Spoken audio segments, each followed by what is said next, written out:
को इनकम नहीं मिल रही है, जब हम दूसरे सेक्शन को देखते हैं। मैं इसका एक उदाहरण देता हूं सिंपल सा। 1970 में गेहूं का दाम 76 रुपए प्रति क्विंटल था, जो 2015 यानी 45 साल के बाद बढ़कर 1450 रुपए प्रति क्विंटल हो गया 2015 में। उसी दौरान मैंने बाकी सेक्शन ऑफ द सोसाइटी का हाल देखा, उनका क्या हुआ इनकम का।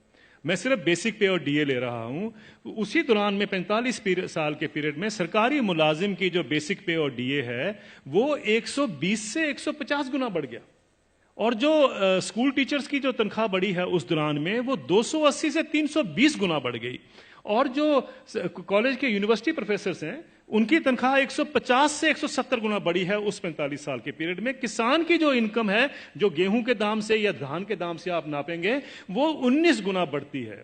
अगर ये जितने सरकारी मुलाजमों की भी अगर इनकम 19 गुना बढ़ी होती तो ये नौकरी छोड़ चुके होते आज तक।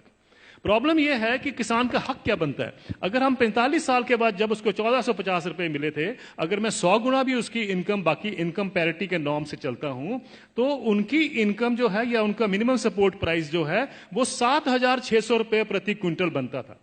ये उनका हक है। 7600 रुपए क्विंटल बनता था, उनको मिला 1450 रुपए। फिर ये कहा जाता साहब ये पैसा कहां से आएगा। कभी आपने पूछा जब कॉर्पोरेट को पैसा दिया जाता है कहां से आएगा? कभी आपने पूछा 7वां वेतन आयोग का पैसा कहां से आएगा? 7वां वेतन आयोग जब सारे देश में फैलाया जाएगा, अभी तो सिर्फ सेंट्रल गवर्नमेंट का है, तो क्रेडिट स्विस बैंक की स्टडी कहती है 4,80,000 करोड़ रुपए हर साल एडिशनल खर्चा होगा।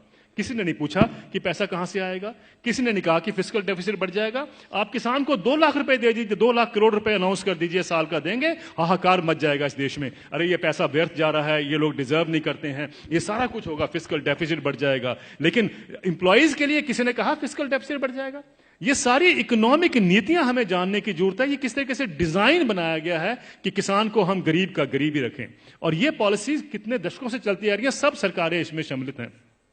अब आपका जो सवाल था कि ये क्या कारण है, इसका कोई बीच का रास्ता भी हो सकता है। बीच का रास्ता हम क्या ढूंढते हैं, मुझे एक छोटी सी बात बता दीजिए।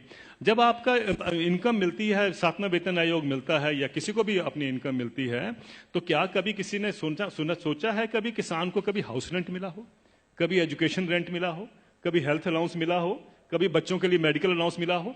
किसानों को क्यों, ये क्या किसान नहीं क्या इस सोसाइटी में रहते हैं?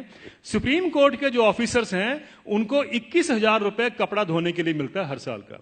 डिफेंस वालों को 20,000 मिलता है हर साल का कपड़ा धोने के लिए, कपड़े धोने के लिए। और वो लड़ाई कर रहे हैं आजकल, डिफेंस वाले कह रहे हैं कि साहब सुप्रीम कोर्ट वालों को ज्यादा क्यों मिलता है, हम तो बॉर्डर पे रहते हैं। मेरा यह सवाल है, क्या किसान के पास कपड़े नहीं होते धोने को? कभी आपने सुना है कि किसान के कपड़े के लिए 20,000 रुपए भी कभी उसमें ऐड किया गया हो? मिनिमम सपोर्ट प्राइस में क्या करते हैं हम, जो उसकी लागत लगती है और फैमिली लेबर जो लगती है उसको जोड़ लेते हैं, बस यही। और अभी तो एम्प्लॉइज के लिए 108 अलाउंसेस भी होते हैं। अभी तो तनख्वाह और डीए के बाद 108 अलाउंस मिलते हैं। जिस भी सज्जन को 108 अलाउंस मिलते हैं उसको तनख्वाह की क्या जरूरत है, मुझे ये बता दीजिए। लेकिन अगर मिलते हैं तो मैं ये नहीं कहता कि नहीं मिलने चाहिए, लेकिन क्या किसान ने क्या गलत किया है कि उसको नहीं मिलते हैं?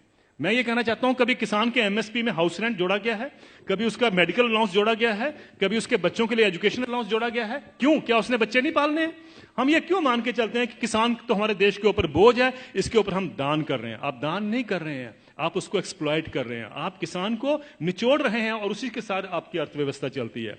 ये अर्थव्यवस्था के जब तक हम ढांचे को नहीं देखेंगे, हमें समझ नहीं आएगा कि किसान को मार इतने सालों से क्यों पड़ रही है।